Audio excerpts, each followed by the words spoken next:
तो आज हम क्वेश्चन नंबर 7 करेंगे, ठीक है।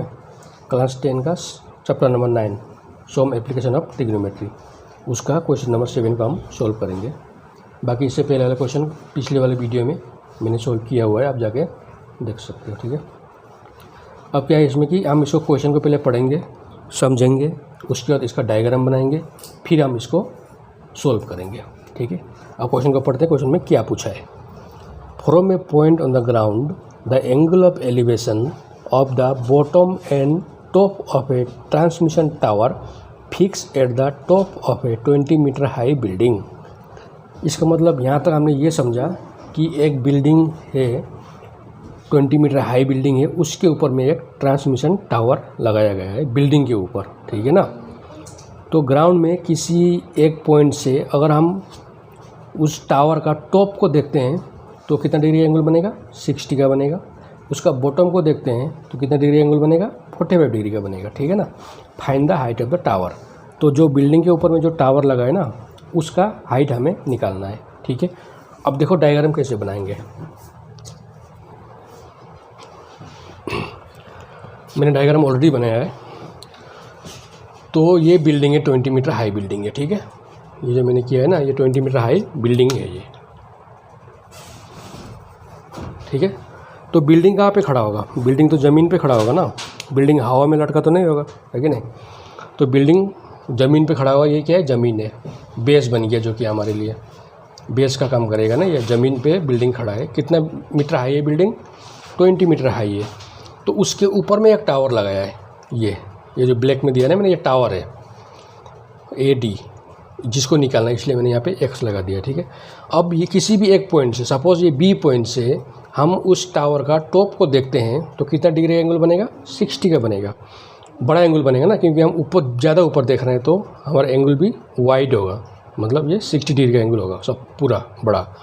अगर हम उसी पॉइंट से फिर टावर का बॉटम को देखते हैं तो कितना डिग्री एंगल बनेगा, 45 डिग्री एंगल बनेगा, ठीक है कि नहीं। ये बॉटम हो गया ना टावर का, और ये टॉप हो गया टावर का।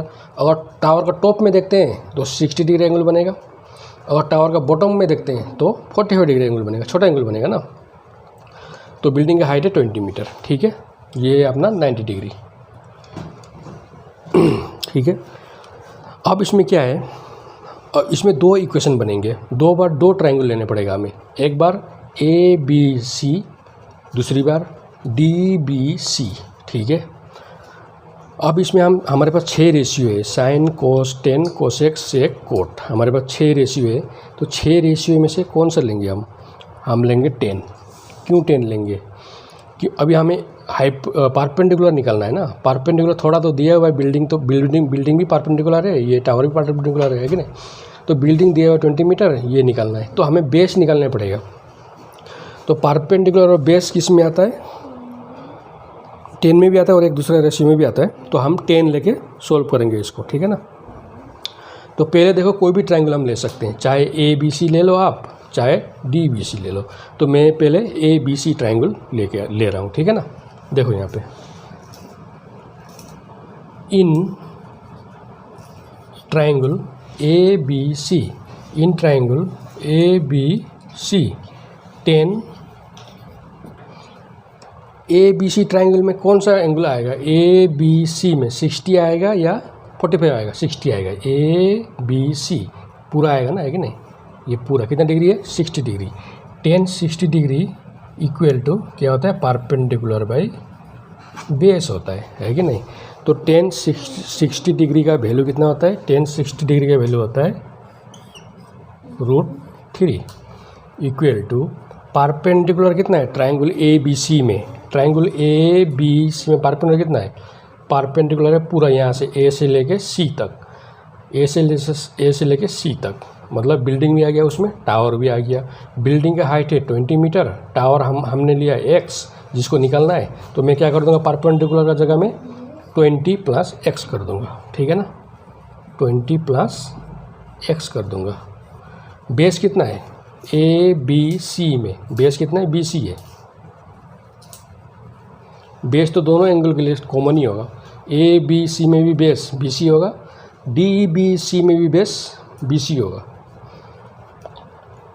ठीक है। अब क्या करेंगे, इसके नीचे में 1 है, क्रॉस मल्टीपल करेंगे, BC into √3, BC √3 equal to 1 into 20 plus x, 20 plus x है कि नहीं। अब BC इक्वल टू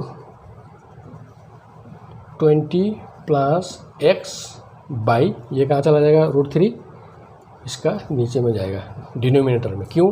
क्योंकि BC और √3 आपस में क्या हो रहा है, मल्टीपल हो रहा है। जब मल्टीपल होता है ना तो हम इक्वल का उस तरफ लेके जाते हैं तो वो चला जाता है डिवाइड में, ठीक है।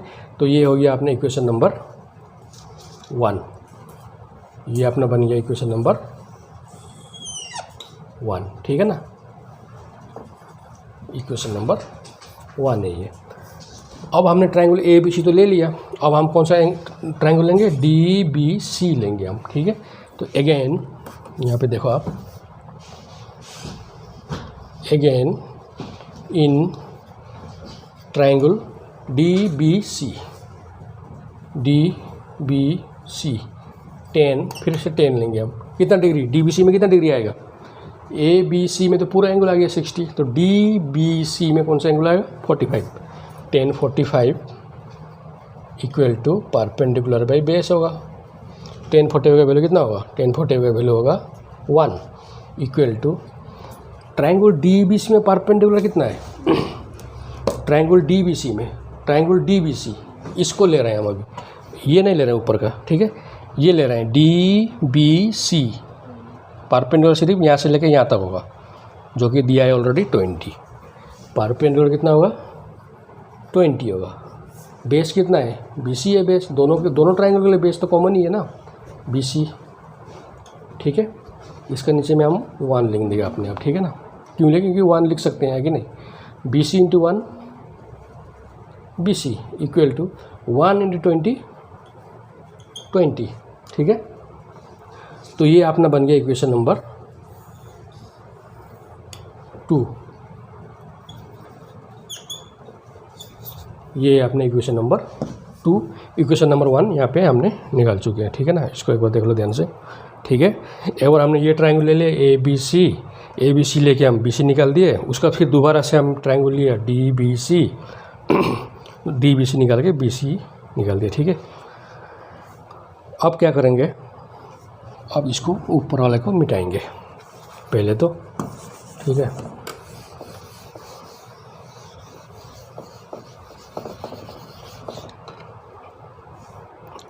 BC निकल गया 20 इक्वेशन नंबर 2 में, ठीक है।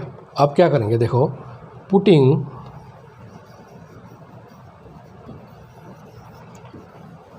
BC equal to 20 in equation 1।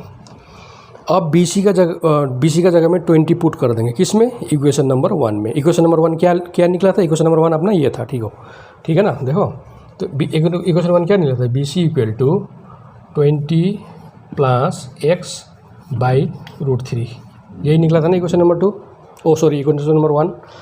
अब BC का वैल्यू हमने इक्वेशन नंबर 2 से निकाल दिए हैं, ठीक है। अब BC का जगह में हम क्या पुट करेंगे, यहाँ पे 20 पुट कर देंगे, जो कि हमारे इक्वेशन नंबर 2 में निकल गया है, equal to 20 plus x by √3। इसके नीचे 1 लिख देंगे, लिखेंगे cross multiplication 1 into 20 plus x equal to 20 into √3, 20 √3, ठीक है। अब क्या करेंगे, अब इसको मिटाएंगे नीचे वाले को। अब क्या करेंगे, x को यहीं पे रखेंगे, क्यों, क्योंकि हमें x का निकलना है ना, जिसको हम फाइंड आउट करना है ना, उसको हम इक्वल का लेफ्ट में करेंगे, तो हमारा क्वेश्चन सॉल्व करने के लिए ईजी होगा। इक्वल टू 20 √3 तो ऑलरेडी है, इक्वल का उस तरफ ही है।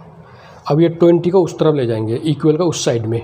20 क्या है आपस में, ये क्या हो रहा है, प्लस है ना, तो उधर लेके जाएंगे तो क्या हो जाएगा अपना -20 हो जाएगा, राइट।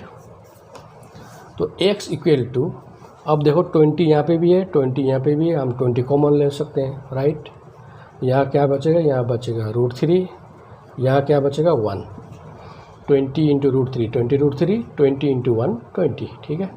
तो हमारा आंसर यही है, तो हम आंसर का हम लिखेंगे therefore the height of the